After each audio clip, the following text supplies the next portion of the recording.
നമസ്കാരം, എല്ലാവർക്കും AK മീഡിയയുടെ ഏറ്റവും പുതിയ വീഡിയോയിലേക്ക് സ്വാഗതം. കോവിഡ് കാലത്ത് ജനങ്ങൾക്ക് ആശ്വാസമായിരുന്ന സൗജന്യ ഭക്ഷ്യക്കിറ്റ് വിതരണം സർക്കാർ അവസാനിപ്പിച്ചു. അന്തിമ തീരുമാനം പ്രഖ്യാപിച്ചില്ലെങ്കിലും കിറ്റ് വിതരണം തുടരേണ്ടതില്ലെന്നാണ് സർക്കാരിന്റെ നിലപാട്. ഈ മാസം കിറ്റ് നൽകില്ല. ലോക്ഡൌൺ നിയന്ത്രണങ്ങൾ അവസാനിച്ചതിനാലും സംസ്ഥാനം കടുത്ത സാമ്പത്തിക ബുദ്ധിമുട്ട് നേരിടുന്നതിനാലും ഇനിയും കിറ്റ് നൽകുന്നത് ബുദ്ധിമുട്ടാകുമെന്നാണ് ധനവകുപ്പ് ഭക്ഷ്യവകുപ്പിനെ അറിയിച്ചിരിക്കുന്നത്. കോവിഡ് വ്യാപനം തുടരുന്നതിനാൽ ദാരിദ്ര്യരേഖയ്ക്ക് താഴെയുള്ള കുടുംബാംഗങ്ങൾക്കെങ്കിലും ഭക്ഷ്യക്കിറ്റ് നൽകണമെന്ന് ഭക്ഷ്യവകുപ്പ് നിർദ്ദേശിച്ചിരുന്നു. എന്നാൽ ഇനിയും കിറ്റ് വിതരണം തുടരാൻ ആവില്ലെന്ന് ഓണക്കാലത്തു തന്നെ ധനകാര്യ വകുപ്പ് അഡീഷണൽ ചീഫ് സെക്രട്ടറി ഓണക്കിറ്റിന് പണം അനുവദിക്കുന്നത് സംബന്ധിച്ച ഫയലിൽ രേഖപ്പെടുത്തിയിരുന്നു. ഇനി ഇക്കാര്യം മന്ത്രിസഭ പരിഗണിക്കാനും സാധ്യതയില്ല. എല്ലാ കാലവും ഭക്ഷ്യക്കിറ്റ് വിതരണം തുടരാൻ ആവില്ലെന്ന് മുഖ്യമന്ത്രി നേരത്തെ തന്നെ വ്യക്തമാക്കിയിരുന്നു. 2020 ഏപ്രിൽ മെയ്യിലാണ് സൗജന്യ കിറ്റ് നൽകി തുടങ്ങിയത്. സാർവത്രിക ഭക്ഷ്യക്കിറ്റ് വിതരണം വലിയ ശ്രദ്ധ നേടി. ഉയർന്ന വരുമാനക്കാർ ഉൾപ്പെടെ കിറ്റ് വാങ്ങിയിരുന്നു. തെരഞ്ഞെടുപ്പിൽ സർക്കാരിന് ഭരണ തുടർച്ചയ്ക്ക് ഇത് സഹായമാവുകയും ചെയ്തു. അന്നു മുതൽ ഓണക്കാലം വരെ 13 തവണയാണ് ഈ കിറ്റ് വിതരണം ചെയ്തത്. ഏതാണ്ട് 11 കോടി കിറ്റുകൾ നൽകി. മാസം ശരാശരി 350-400 കോടി രൂപയാണ് ചെലവിട്ടത്. 11 കോടി കിറ്റുകൾക്കായി 5200 കോടി രൂപ ചെലവിട്ടു.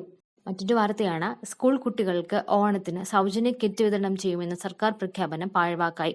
ഒരു മാസം പിന്നിട്ടിട്ടും സംസ്ഥാനത്താകെ 2 ലക്ഷത്തിൽ താഴെ കിറ്റുകളാണ് വിതരണം ചെയ്തത്. കിറ്റിൽ ഉൾപ്പെടുത്തേണ്ട ചില സാധനങ്ങൾ കിട്ടാനില്ലാത്തതാണ് കാരണം. അതുകൊണ്ടാണ് വിതരണം മുടങ്ങിയതെന്ന് സിവിൽ സപ്ലൈസ് കോർപ്പറേഷൻ വിശദീകരണം. കടലമിഠായി, റാഗിപ്പൊടി, വറുത്ത റവ തുടങ്ങിയവയാണ് വിതരണ ഏജൻസികൾ എത്തിച്ചു നൽകാത്തത്. ഇവ എത്തിക്കാൻ ഏജൻസികൾക്ക് സപ്ലൈകോ നൽകിയ വർക്ക് ഓർഡർ കാലാവധി തിങ്കളാഴ്ച അവസാനിച്ചു. പകരം സാധനങ്ങൾ കണ്ടെത്തണമെങ്കിൽ പൊതുവിദ്യാഭ്യാസ വകുപ്പിൽ നിന്ന് പുതിയ ഉത്തരവ് വേണമെന്ന് സപ്ലൈകോ അധികൃതർ പറയുന്നത്. LP കുട്ടികൾക്ക് 492 രൂപയുടെയും 5 മുതൽ 8 വരെ ക്ലാസുകളിലെ കുട്ടികൾക്ക് 792 രൂപയുടെയും ഭക്ഷ്യവസ്തുക്കൾ ലഭിക്കുമെന്നായിരുന്നു അറിയിപ്പ്. സർക്കാർ എയ്ഡഡ് സ്പെഷ്യൽ സ്കൂളുകളിലെ 27 ലക്ഷം കുട്ടികളാണ് കിറ്റിന് അർഹരായിട്ടുള്ളത്. ഓഗസ്റ്റ് പകുതിയോടെ കിറ്റുകൾ വിതരണം തുടങ്ങുമെന്നായിരുന്നു അറിയിപ്പ്.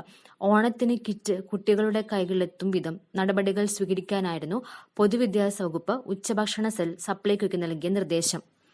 1 മുതൽ 8 വരെ ക്ലാസുകളിലെ കുട്ടികൾക്ക് ഭക്ഷ്യഭദ്രതാ പദ്ധതി പ്രകാരമുള്ള അരിയടക്കം 8 ഇനങ്ങളടങ്ങിയ കിറ്റ് വിതരണം ചെയ്യുമെന്നാണ് പറഞ്ഞിരുന്നത്.